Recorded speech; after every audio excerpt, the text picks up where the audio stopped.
We'll do a follow-up video in a couple weeks, and we'll do a external walk around. But for the time being, just got finished cleaning the inside, so it only makes sense to do interior. But about a 1.5 year old interior, belted lav. Call it a potty, not a lav. 7 seats total. Tray tables both sides, 4 cup holders. Pretty good space. Nice refreshment center there. A lot of good storage, reclining seats. And the panel. G600 dual 750s, JPI 930 primary. Trilogy standby instrument over there on the left, and we'll turn everything on and do a quick demo.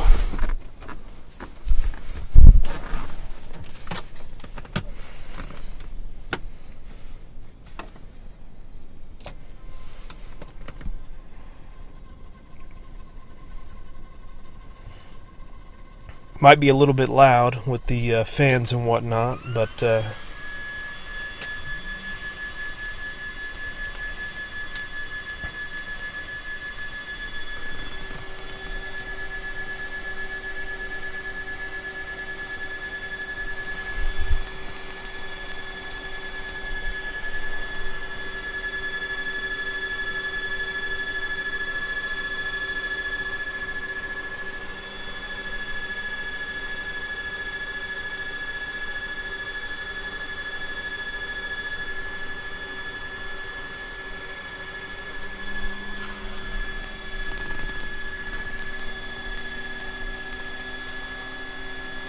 just letting it get booted up here.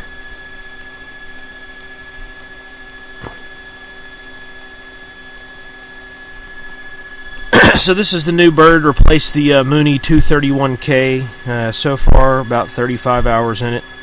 Bought it out of Dallas, brought it down to the Austin area a few weeks ago, and so far we're pretty pleased. There's the Trilogy standby, real nice backup instrument, easy to read, nice and colorful. It's got everything right there for you. Barometrics real easy to change with the plus and minus, no biggie. G600, pretty common setup, but really nice. Got everything you need. Got the synthetic vision there, synthetic terrain.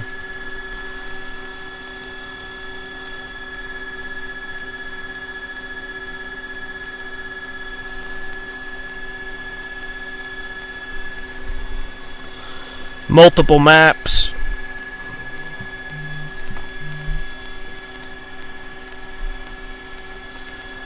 Save taxi. This thing's got TAS rather than TCAS, but there's your MFD for the traffic. Terrain system test okay. Yeah, sounds like the terrain is good. And then this is the terrain page here. Flipping over a chapter to the right, you can see the WX. This is going to be your weather maps, XM overlay. Obviously, we have no GPS inside the hangar, but a couple different weather maps, pretty nice. Garmin 70 radar can be over here on the MFD or on either one of the 750s, like so. You can choose Sirius or weather radar. Very nice.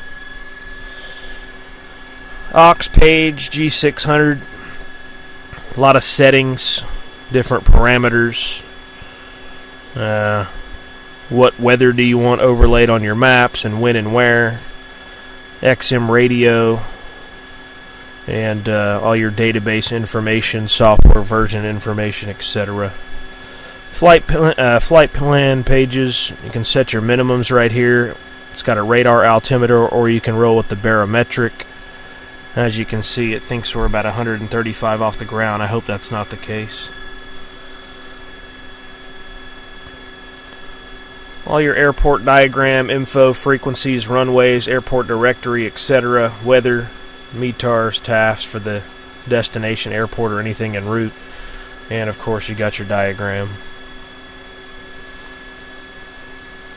Moving over to the 750s, and there's a really cool app on this for the iPad if you want to get on there and mess around, but it's just got more crap than you even know what to do with. I'm coming out of a 430 WAS, so typically I'll run this number 1 here on the map, and then I'll run the number 2 on traffic when I'm in a high traffic environment, etc. Everything's real easy to use, nice and broken apart. You got your dedicated traffic page, or you can overlay it on the map, dedicated terrain page. As discussed already, you got your weather. You can overlay the XM like so, or we can go into the weather radar and run that. You can do a horizontal, you can do a full or 30-degree scan, you can tilt it up and down. Real nice for the rain. I'm running the Garmin flight charts rather than the JEP charts. I don't know why I did that, but I did, and because of that I don't get chart overlay here, but I do get charts over here, approach plates, etc., etc. But in the charts, destination, airport, again, everything you need. Departure, arrival procedures, approaches, frequencies, flight plan. Easy to punch stuff in, delete, edit, or tweak your existing flight plan. I really like that. I like the touch screens a lot. Procedures, real nice. Just whatever you want to do. Departure, approach.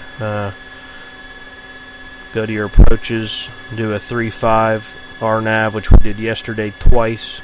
What transition do you want? You want vectors? Do you want to go to a fix? And then you can load it or activate it. Nearest info, you got airports, intersection, VORs, NDBs, flight service, basically everything you could need at your fingertips. And I'm not doing an in-depth demo, so I'm just doing an overview here. Don't want to get too detailed. Radio, XM, and utilities and systems for software. Second one's going to do about the same thing. And then we've got the remote transponder, and we've got the remote audio panel as well. Real nice. You can separate the passengers there, set up their own music. Different interrupt functions if you want the radio to interrupt when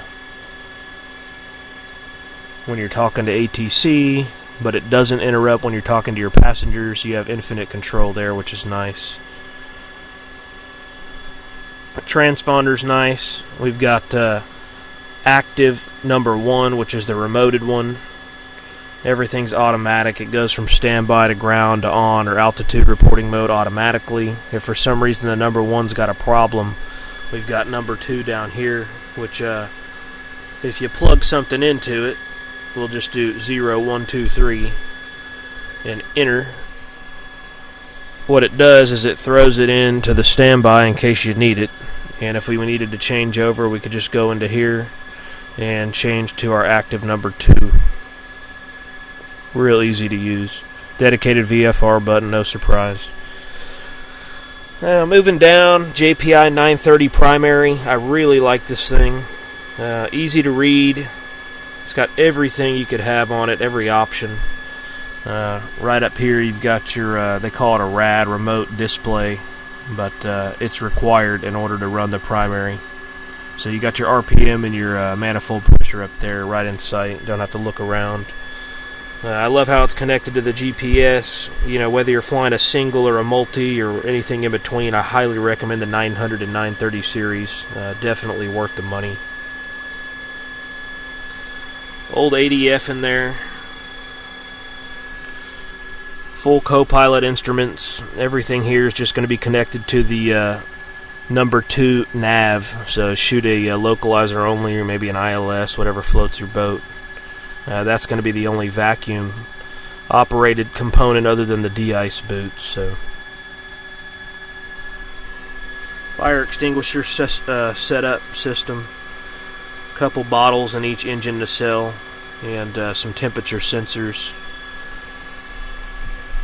Got the spoilers right there, is the orange square, prop phasers.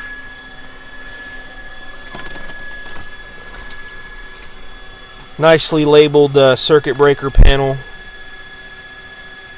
Very nicely done.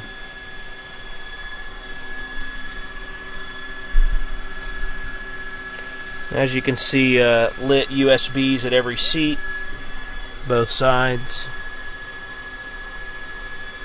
Very nice annunciator panel. Behind the control lock, I don't know how well you can see it, but the pressurization controls. Got your vacuum back there, cabin pressure, differential. Below that's the oxygen gauge. And then to the right here is going to be your rate knob. So very quick overview of the 421C panel. Enjoying it a lot. Look for more videos to come. We'll do an exterior walk around. I always wish somebody had one of those for the Mooney and this plane before we bought it. But anyways, trying to get the GoPro rigged up somewhere nice so we can do some videos. But expect something soon. Thanks for watching.